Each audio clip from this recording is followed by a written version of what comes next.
Good morning, everybody. My name is Brett Augustine, a recovery business advisor for North Central Texas Business Development Centers, a leading provider for assistance for small businesses. We are grant funded, which allows us to offer services at no cost. And today we're going to be talking about starting, growing, and succeed with the SBDC presented by Ms. Rebecca Schultz. For those of you who don't know Rebecca, she's helping business owners access money and financial education for over 25 years. She is also the founder and executive loan consultant for CenterLock Funding. And we are super happy to have her here today to present with us this morning. Thank you so much for joining us. Thank you, Brett. Thank you, everybody. I love coming and hanging out with the whole team here at North Texas SBDC. Let me get my presentation going. Give me just 1 second to start it.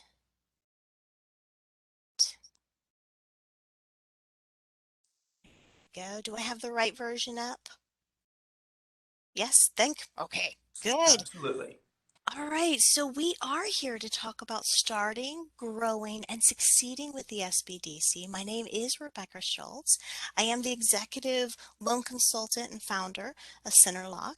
But really, today, I'm not representing CenterLock. I'm representing all the wonderful benefits through your SBDC department because the SBDC partners with lenders, other areas of business support that really helps businesses become their very best, right? Valuable resources at your SBDC, and we're going to take a tour of those today. Now, I always like to start with something fruitful or funny. Today it's fruitful. All right, so from one of our ingenious forefounders, Albert Einstein, if one tries to navigate unknown waters, one runs the risk of a shipwreck. Right? We all know in life that having some experience or having at least prepared for a journey helps us, right? Well, our businesses are either starting or they're continuing on their journey. And the SBDC acts as that place that gives them the map, the charting, helping them avoid disaster. All right, and so we're going to talk a little bit about what that means and how the SBDC is able to do all of that. I've divided up the conversation into 5 little areas. All right, we're going to talk about the SBDC mission and vision. Right, just like a business, the SBDC has a mission and vision. It's very valuable, so we're going to talk about that. We're going to talk about meeting the needs of the small business community. Right, how does the SBDC do that? Right, you're actually a big part of that conversation. You have a big play in it, so we'll break that down so you can see how it all fits together. Then we're going to talk about support services that are available, right? There are tons of support services available. It's mind-boggling how amazing they are and how the individuals that you'll meet through the SBDC really do guide you and provide all levels of support. Right, then we're going to talk about tools and research that's available through your SBDC. That's honestly my favorite. All right, because you don't really know what's available until you really get to dig deep into the conversation and realize that they've got you covered on so many different levels. And all you have to do is ask, right? Huge amounts of valuable information to support you. And then, of course, really scheduling your next appointment. All right, so we schedule appointments for all different things. We schedule them for our doctors, we need to schedule an appointment for our businesses to make sure that we keep them healthy and on the path and get the support that we need, right?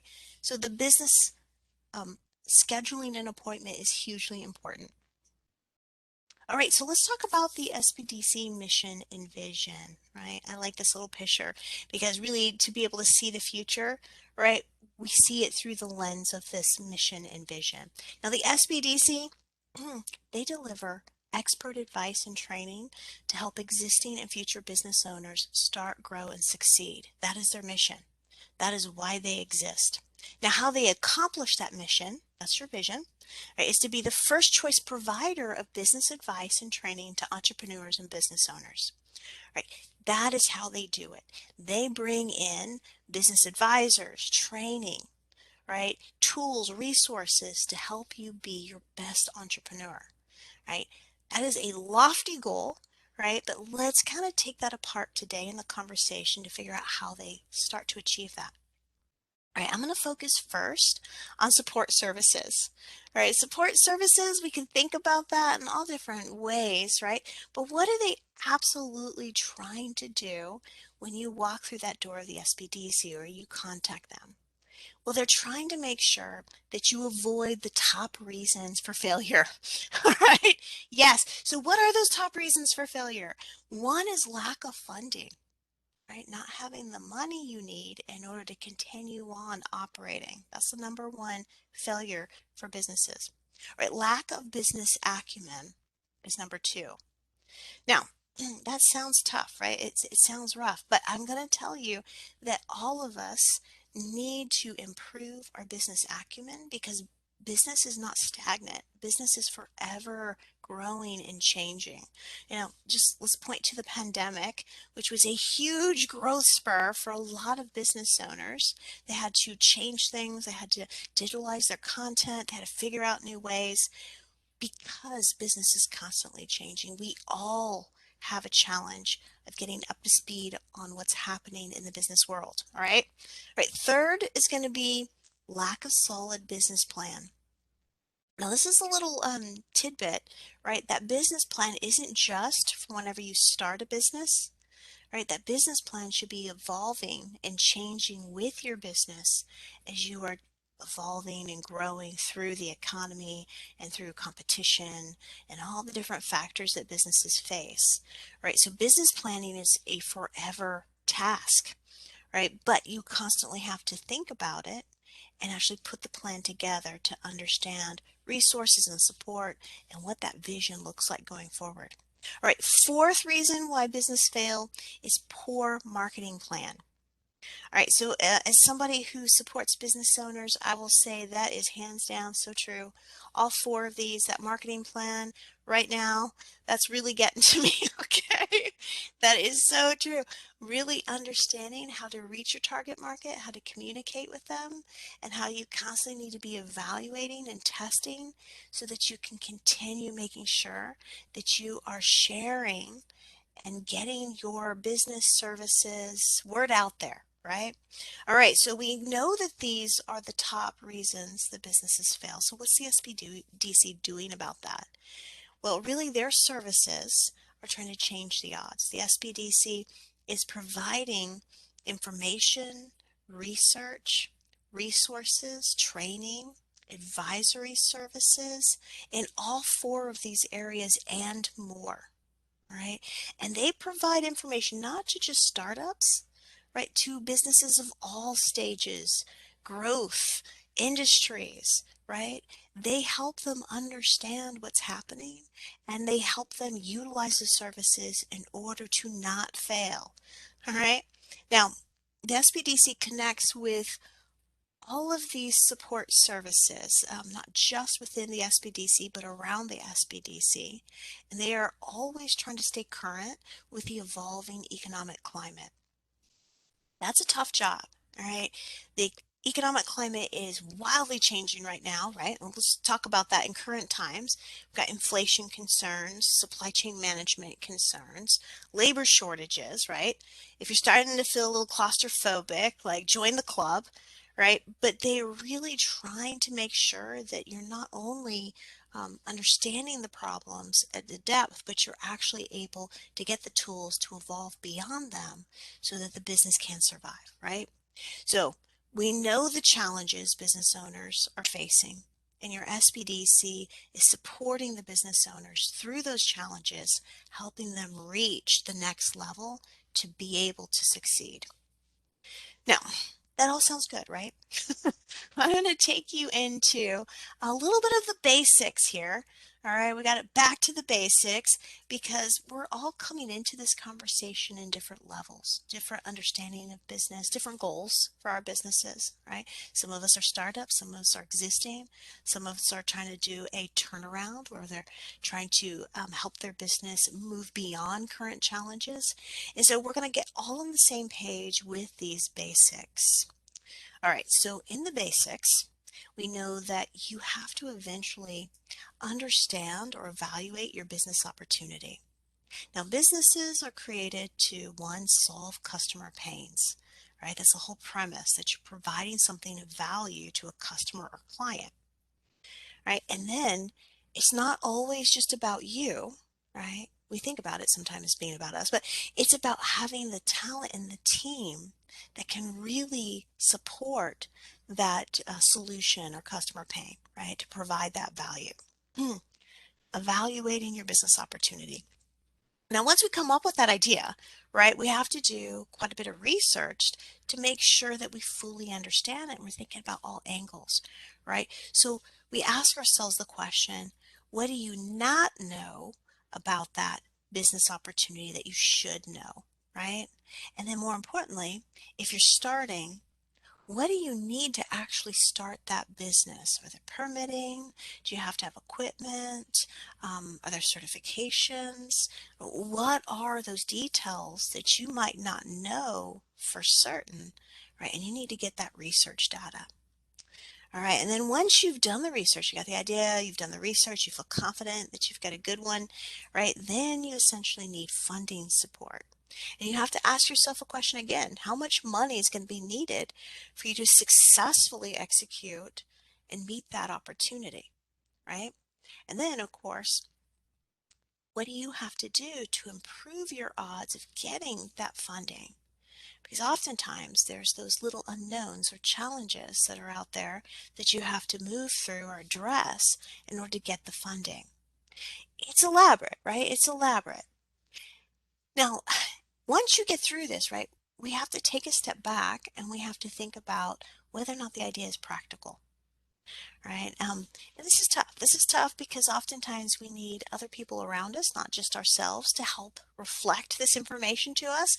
All right, that's one of the reasons why we have business advisors who have experience and knowledge, and they've done this for many before you.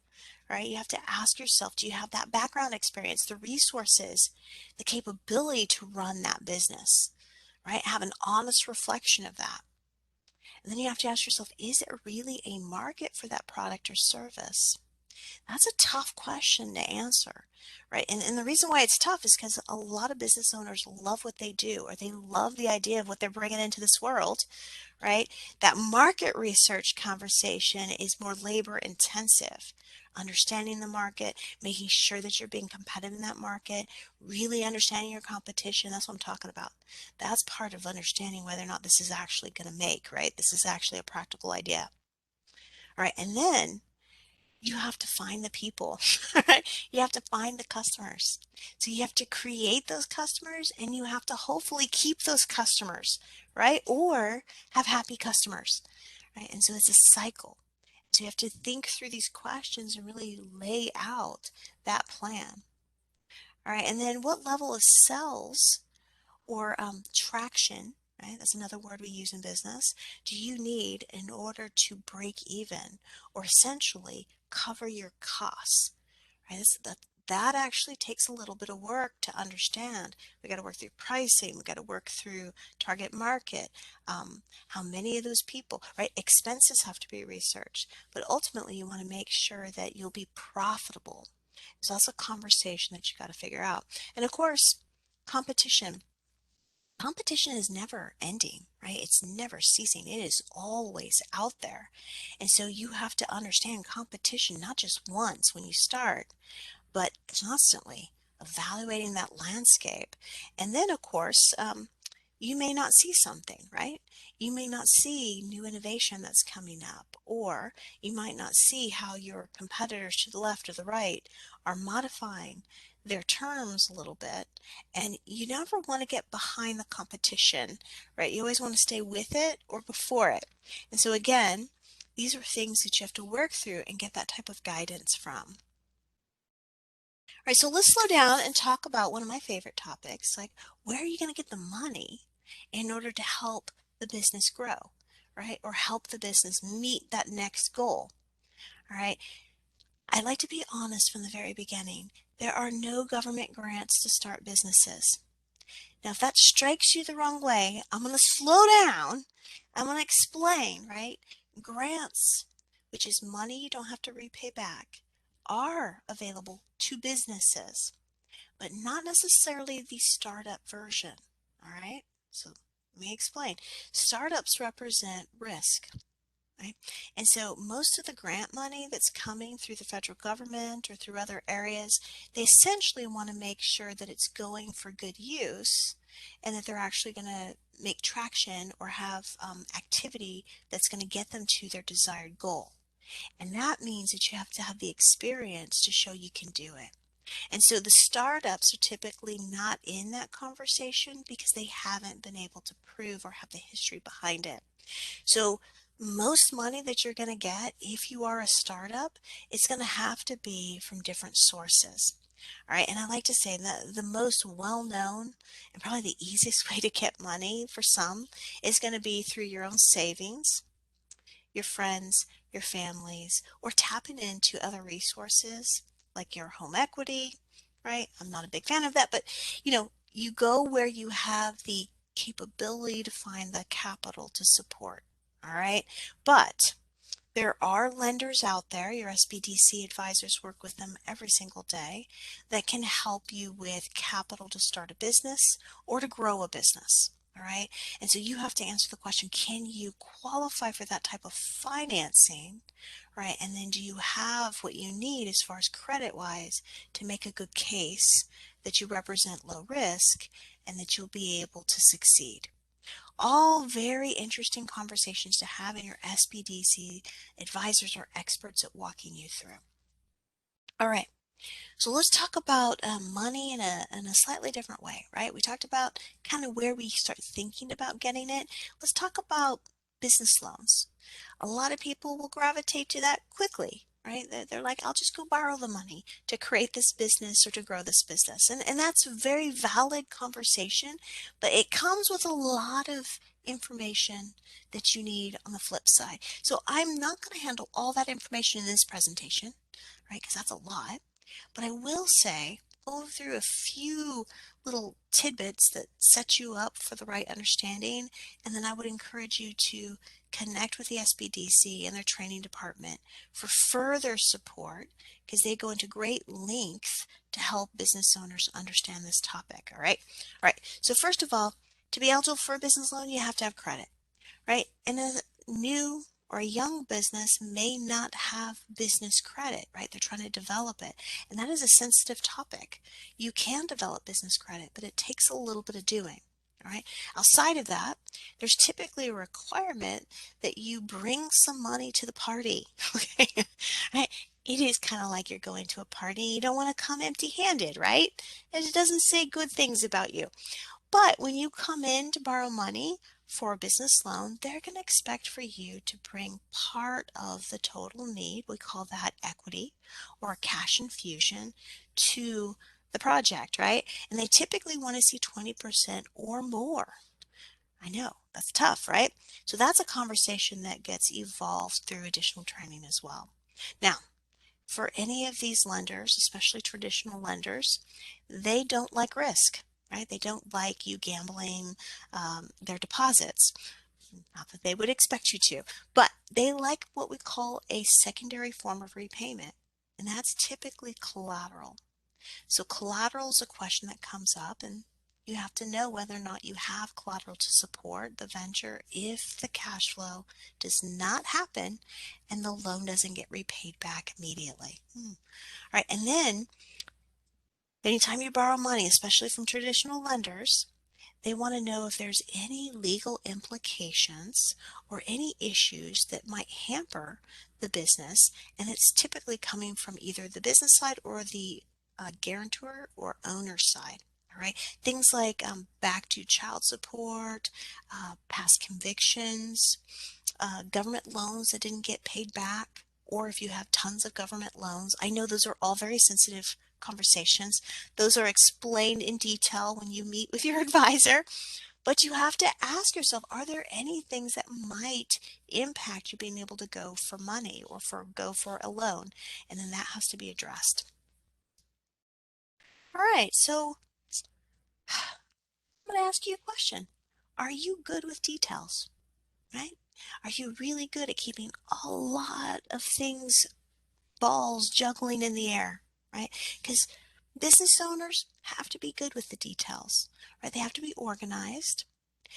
Most of them are going to have some knowledge of bookkeeping, legal obligations, government regulations, taxes, right? I know, none of the fun stuff, right? But all very practical to make sure that your business is operating in a safe and sound manner, and that, especially if you're trying to borrow money, you're able to repay it back and generate a profit, right? If you can't do your bookkeeping, you don't know if you've got a profit.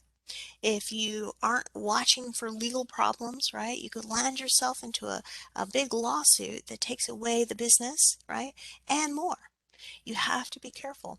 And so you need to make sure that owning and managing a growing business is something that you can support. Now, if you can't do it, right, for instance, you don't have really great organization skills, that means that you want to go ahead and find somebody that can help you stay organized. But it doesn't impact the fact that you do need to make sure that you are good with certain amount of details and management. Okay, so let's go ahead and set up what we call the expectations for an entrepreneur, right? A lot of us, we dream about things, right? And we dream about things and we may not find that our expectations are reality, right? So I just want to make sure everybody understands what it takes to be an entrepreneur. Typically, you're going to be working longer than your friends that have 9 to 5 jobs, right? It's longer hours than any regular job. Oftentimes, you'll hear business owners joke about how they are up late at night wrestling with problems, right? I'm not saying it has to happen. I'm just saying it happens often. All right. You also have to make sure that you make quick decisions. Lightning speed, right? Some people do not like making quick decisions. It does not sit well with them. But that is one of the expectations of being your own business owner. Can you live with uncertainty? Right? If you're not sure if you're going to get paid from that client or customer tomorrow, and you don't know if you're going to make the light bill, right? Can you live with that type of life? Some people cannot. That is not them, right? They will just fall apart. And that may not be good for you in the world of small business ownership, right? You also have to make sure that you handle multiple roles for those longer hours. We call that wearing multiple hats, right? You'll be thinking about marketing, you'll be thinking about finances, you'll be thinking about sales all at the same time. That typically happens. And you really have to get honest about whether or not your family, right? Because you're a big part of that. Your family can survive without your paycheck, right? Or without that business being able to turn a profit for a period of time. I know that's not a fun part of business ownership, right? But it's real, especially for young or growing businesses. You have to sacrifice quite a bit, and you just want to make sure that you're able to do that or you're in a position to do that. All right, so we're going to talk about next steps here. All right, for next steps, it's going to cover kind of the journey we've already discussed, right? Making sure that you're preparing for that next level and that you've got the details you need in order to really fully start. All right, so anytime, especially if you're looking for capital or money to help grow your business, we recommend that you go ahead and pull your own credit report. It does not cost you anything, right? It's free once a year. You can go to annualcreditreport.com. Note, you do not need your credit score. All right, I know they'll charge you if you try to get your credit score. You don't need the credit score. You just want to look to make sure there's, any derogatory information reporting is being addressed or handled in the conversation with future lenders. Okay, now I'm clearly saying if there's derogatory information on there and it's actual, we have to address that. Okay, we can't put a band-aid on it, and it doesn't often mean that you have to wait until it's all cleared up magically. It has to be addressed. Now that is something that your business advisors can walk you or talk you through. Okay, next you got to prepare your startup budget. All right, and if you're growing, so you're an existing business and you're trying to make a change, you're going after a new market, same thing for you. All right, what do you need in order to grow, to make that new opportunity happen? Equipment, new talent, maybe you need new marketing funds. Put together a list of what you need in a budget that needs to be invested right up in order to take advantage of the opportunity. Then you want to take a long, hard look at what you think your ongoing monthly costs are going to be in order to operate the business. If you're already in business, no problem, right? You're going to look at your profit and loss statement, otherwise known as income statement. Look at your existing expenses, review that, and determine if you're going to keep those expenses or remove it or reduce it or increase it, right? Reevaluate your monthly costs from a new perspective. All right, and then you got to start understanding how you're going to market the business. I meant earlier, remember the top 4 reasons the business failed? Number 4 was marketing.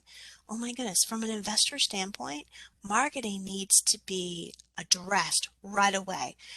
Who are your target market? How are you going to reach them? How much money are you going to spend to reach them? Really, how are you going to do that? You cannot not come up with a marketing plan. It's so pivotal, okay? So make sure you put some detail in that.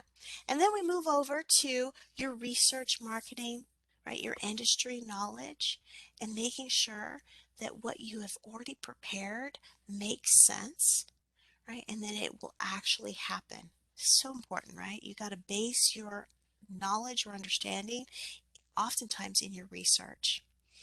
And then remember, yeah, it never ends. I mentioned at the very beginning, right? Business acumen is always evolving. You will never master every piece of it, right? You have to constantly keep retraining and dedicating that time for your own self-improvement.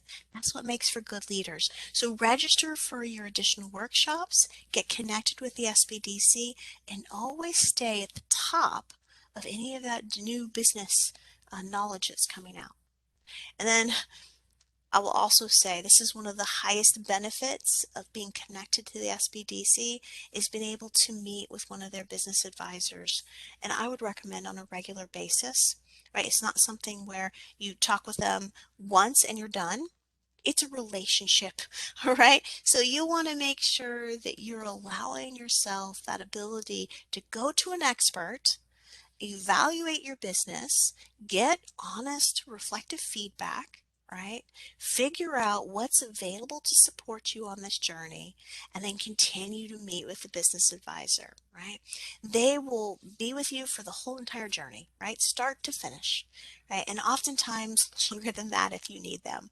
But you want to make it a regular practice to check in and make sure that you are keeping up and supporting your business and your own individual leadership experience as much as possible.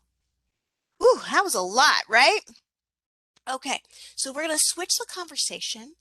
I had mentioned earlier when we were doing the agenda that the SBDC is always evolving to meet the needs of their small business community, right? Because we know the mission and vision, we went over that, is to help you be the best, to help you avoid failure, right? Well, you are a big part of making sure that they meet that need, right? Not only that you would come to them and get the support so that you could go out there into the community and have a robust business, right? But that you'll also communicate with them. I know, it's all about communication.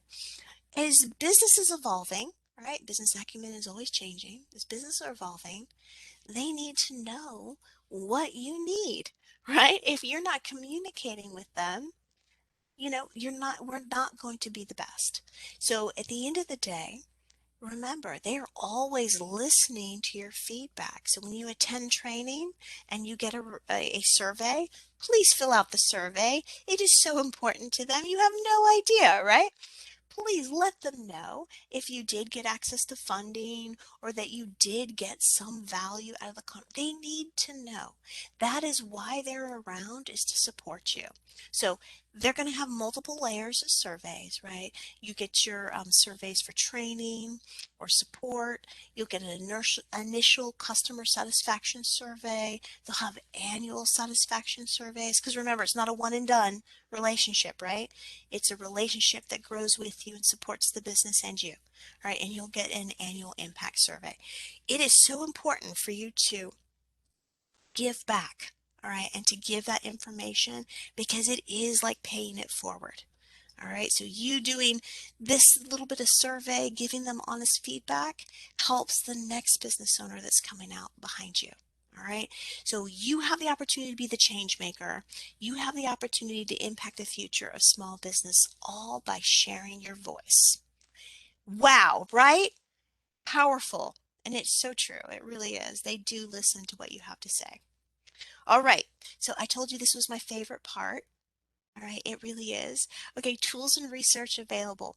So this, if I were to tell you to take out a piece of paper and to make notes, this is the time. This is the time, all right? I'm going to take you on a little tour of the information that you have at your fingertips once you have registered as a client for the Small Business Development Center. You do have to register as a client. That's how you get access to this.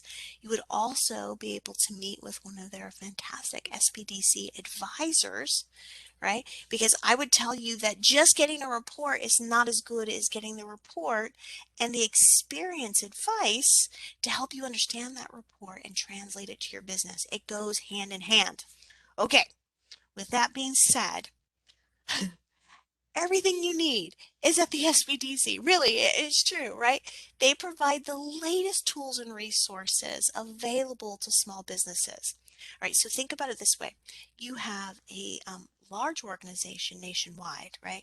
Local support, but large organization, and they are always looking at what's happening, and they are constantly looking for ways to provide the best possible support. And so they're investing in expensive resources that they make available to you. And these are the tools, right? And they are constantly adding to the tools as you are filling out the surveys, right? Telling them what you need. They are going to make the right investments to make sure you get the support you need, right? It all goes together.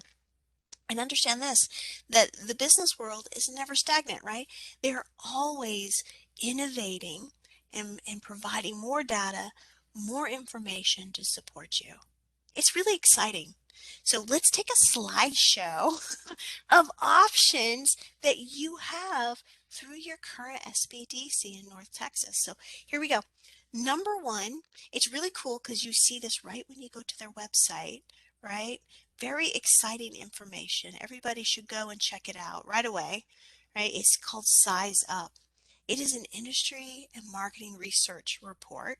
Right there, you don't have to work too hard to get it. They put it first and foremost on their webpage, right? You would need your NASIX code, and that is your industry code. And if you don't know what your NASIX code is, do not panic, all right? Not hard. You can go to Google and put NASIX code for and put what you're doing, what your business is, and it'll typically pop up for you, all right? Or if that's too much work and you don't know if you got it right, then always make sure that you're getting with your SBDC advisor, right? And your advisor can help you really make sure that you're looking up the right industry. But essentially, you're going to put in your NASIX code. It's going to help give you useful trend information. It's going to help you understand the outlook or the growth for your industry in your area and really help you to understand that potential cash flow that might be available for you. All right. So understanding your demographic and your market and what they're forecasting is really important, and it's all at your fingertips. All right, next one we're going to talk about is Live Plan. I work with Live Plan a lot. I love Live Plan. All right, so when you have a business plan, right? A lot of us are doing business plans or what we would call growth plans, which you already have a business and now you're reevaluating your business for maybe a new opportunity or you're retooling it. A lot of us are doing that right now. Well, this is an online software that helps prompt you to write that business plan. And it's not just a prompt, right? It's got all these different support features integrated, like it'll help you with forecasting. And the forecasting is based off of another software that's kind of married up to it called SageWorks or Brago. And it looks at what your benchmarks are for that industry. So it brings in realistic benchmark information into your cash flow projections. And outside of that, right, it allows for you, if you want to continue it, to be able to connect your live plan, your growth plan, and your forecasts with your actual historical cash flow. Yeah, there's a way, if you want to, nobody has to do it, but you could actually connect your QuickBooks, Zero. There's other forms of software as well, but you can connect it so that you can track whether or not you are keeping up with your forecast. And it has a little dashboard. Very cool tools. All right. Just know that it is an innovative way for you to be able to plan for the future, right? And then track your progress. All right. So that's Life Plan. Hmm. Demographics Now. All right.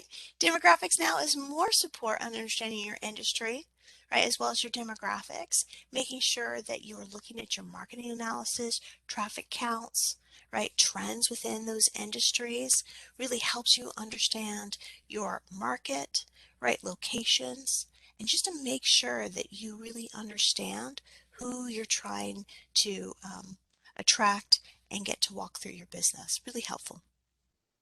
And then we got the SBDC net. All right, so I'm gonna slow down here, right? Because this is a huge, powerful tool, right? One that you have to use in connection to your SBDC advisor. I recommend you get your advisor involved in any of this, all right? Because you'd be amazed at the type of feedback and relative information they could provide. But you really specifically need to have a good long conversation with your SBDC advisor for the SBDC net, because there's a national Small Business Development Center online research library. They have these fantastic librarians, super smart people, and all they do is try to understand business and all the different research support that comes with that, right? And so your advisor will sit down almost like a doctor and listen to you and what you need and try to help understand potential areas to explore. And they're going to send in the request to the library. Now, this typically takes several weeks to get the results back, all right? But you will get in-depth research, informations on your business, customized reports to try to help you understand what you're wrestling with right at that moment. All right. Really great, because you'd be amazed at the level of support that you can get back from the SBDC net. Hugely valuable. In fact, I'm going to go say this is so valuable that you should do this at least once a year. Because you'd be amazed at the quality of information that comes back to make sure you know you're staying on track. All of that sounds really exciting, right? And you've made your notes. Okay, so now that you've made your notes, let's talk about scheduling that appointment. All right, that is really exciting. So you need to schedule an appointment with your SBDC advisor. And if you have yet to get connected, don't worry. It's quick and easy. It really, really is. All you have to do is go online, sbdc.nctc.edu. All right, and I'm going to help you find it. All right, so once you go to the website, you want to scroll all the way down to the bottom, almost at the very bottom. You see all the locations that you can work with there? All right, see it, this little blue button here, make an appointment? It's right there. All you have to do is click that button. And if you have any questions or concerns, there's phone support. All right, so you can call and talk with somebody live, ask your question, get the support, but more importantly, you'll want to make sure that you're getting connected with an SBDC advisor so that you can continue on that relationship, right? So it is a relationship that lasts. I can't say that enough, right? I've had my advisors. It is a relationship that lasts from start to finish and beyond. Their advisors are going to be like mentors, guides, that person that you can be honest and real with, okay, that literally cares. Right, that literally cares. So remember, they're there for every stage of your business. So it doesn't matter where you are or what you're wrestling with, right? They're there to listen, to support you. All right, there are specialists available. So if you have an area that you're just not the best at, and let's say you need marketing support, all right, they have marketing experts they can fit you up with so that you can get guidance from somebody that is professional in what they do. And the best part about it, it's all part of your SBDC offering. You're not having to necessarily go out there, make these connections, and pay huge amounts of money, right? The resources are made available to you. All right. So there's professionals in all areas of business, right? And they know who they are. And so when you are connecting with your SBDC advisors, they'll be very honest and get you to the right people, all right? Just remember, this is like having that cheerleader or that coach, right? I think they're a bit of both, right? Cheerleaders, coaches, guiding you. They will be pointing to different trainings, different support, different tools that you need at different parts of the game because they are following you, following with you, right? And again, open communication means that if you need something and they don't have that type of training, they'll go out there and find it for you. That's how this works. All right, now I know that that was a lot of information, but we do have time for questions and answers. So hopefully you have some questions for me and we can go ahead and, take that one by one and make sure that they get answered. So I'm going to take this presentation down for a moment and answer those questions. Thank you so much, Rebecca. Working with the SBDC myself, literally as one of the colleagues, I have to say that is one of the best versions I've ever seen of what we do, and really broke it down for all of us. There are a few questions that came up while we were talking. I'd love to reiterate some of those now. Is there ever a time when a startup would be successful for getting funding? Oh, yeah. Definitely. So startup funding is different because there is new perceived risk, but there are lenders that are happy to lend to startups. Now that conversation is different. All right, so I want to make sure people understand. You have to have a very thoughtful, well executed growth plan or business plan, right? We can call it either way, growth plan or business plan. In that case, you want to make sure that you're very detailed. You understand what you're going to be achieving. What is the vision, right? The mission. How are you going to get all of that done? And then a well-structured plan and package, what we call a loan package with all the support documents is, as long as you've got it all well thought out, usually capital will follow. That's something that your SBDC advisors can spend more time with you on one-on-one. Thank you. Um, and while we're on that topic a little bit, are there certain types of businesses that are more apt to getting funding than others? Oh, definitely. So, What's the prejudice there? I'm curious. I have to smile. I was on the phone just a moment ago with somebody who was in one of the industries that didn't get funding, and that was a liquor store. So we'll say that oftentimes lenders will look to offset or reduce risk by going to the Small Business Administration or SBA. They have a version of loan products that pay back the lender in the event of default, right? So we'll think about it that way. SBA as a government branch, they do have limitations on certain industries, which they would call um, morally adverse, right? And so that would be anything in maybe the adult sex conversation or anything in the liquor or cannabis. Any of those industries typically don't find traditional government funding from an SBA, so that would be a private lender or investor conversation. And then there's some industries that, let's say, aren't morally averse that still find it difficult to get funding because of maybe historical ups and downs in their market, right? So let's take one of those restaurants. There's a restaurants, we love them in Texas, right? We love them dearly, but they do have a difficult time meeting competition or demands, and over time restaurants have had very volatile repayment history from loans, and so sometimes lenders might have an adverse I would say reaction, or they maybe don't want that in their portfolio, or their portfolios have too many of those type of industries.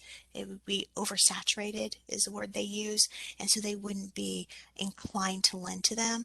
But that's why you work with your SBDC advisors when you're looking for capital, because your advisors are in those conversations with those different lenders all day long, right? And so they know what lenders are apt to support certain industries or not. and they can guide the conversation and help make those connections to get you to a place that will provide you with capital, right? Instead of going into a market you don't know, right? Almost like if you were going on a tour in an unknown country, right? You want to bring the guide. The guide's going to tell you where you need to go, how to stay safe. You bring your advisor with you when you're looking for capital. Okay, great. Rebecca, um, the question I have today, it kind of centers around the business plan versus the marketing plan. A lot of times, business owners, new business owners will come in and they will focus really heavy on that business plan and spend, tremendous amount of time on it, where sometimes I look at it and I say, gosh, let's kind of pivot from here and let's start looking at the marketing.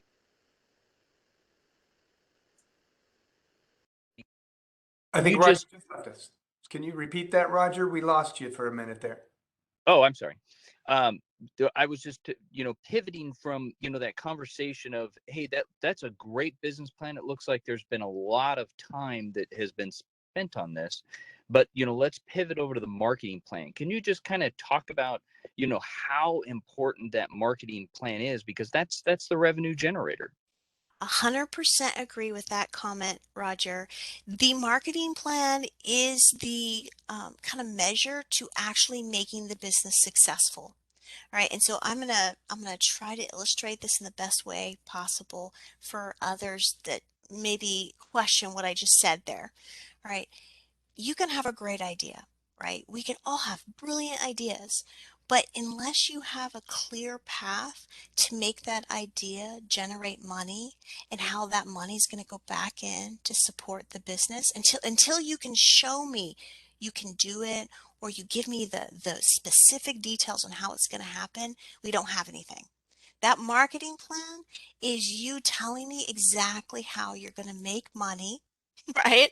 And which target market you're going to reach, how much money you're going to make, how's that money going to go back into the business, and how's it going to pay all the bills in order. It is the connection to it. If I have a fantastic business plan that tells me all about the business opportunity and the owners in the business, right, and how they have been successful in the past, but gives me none of the how they're actually going to make money, I can't do anything with that, right? And so let me bring that all around, right? Because when I say how they're going to make money, I'm going to explain how that fits into the business plan in a very real way that gets investors excited. And that is, of course, the financial forecast. Okay, so your marketing plan, it's very specific on how many people you're going to reach, like your target market, how you're going to reach them, right? Exactly what avenues. What do you expect to get from those different avenues in those marketing? How much money are you going to spend, right? What's the success rate of those type of closures from that type of I mean, that is the level of the marketing plan I need, because that translates to your financials, how many clients, customers, revenue. It goes together. So if I don't have a marketing plan, funding is really hard to get. And quite honestly, I would question whether or not the business would work. That's Roger, that to me, that's the crust of it. I have to have a detailed marketing plan, because just telling me you're going to spend X dollars in marketing is not going to help me. That leaves a big question mark for investors. I, Thank you.